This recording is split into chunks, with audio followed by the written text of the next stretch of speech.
కళ్యాణి, తినడానికి ఏమన్నా తీసుకురా, ఆకలిగా ఉంది. అసలు ఇంట్లో వండడానికి ఏమైనా ఉంటేనే కదా. 3 రోజుల నుండి పాలు వాడు డబ్బులు అడుగుతున్నాడు. కిరాణా షాప్కి వెళ్ళడానికి మొహం కూడా తెల్లట్లేదు. నువ్వేమో పనికి వెళ్ళిపోతావు. వాళ్ళకి జవాబు చెప్పలేక నేను చేస్తాను. నన్ను ఏం చేయమంటావే? శాలరీ 1 వారం రోజులు లేట్ అయింది. ఇవన్నీ నాకు తెలీదు. 1వ తారీఖు 2వ తారీఖులో నాకు డబ్బులు ఇవ్వండి. నేను జాబ్ చేయటమే కాకుండా ఓవర్ టైం కూడా చేస్తున్నాను.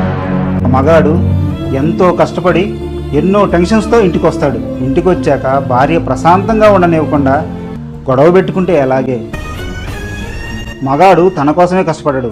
తన భార్య కోసం, తన పిల్లల కోసం, వాళ్ళ భవిష్యత్తు కోసం కష్టపడతాడు.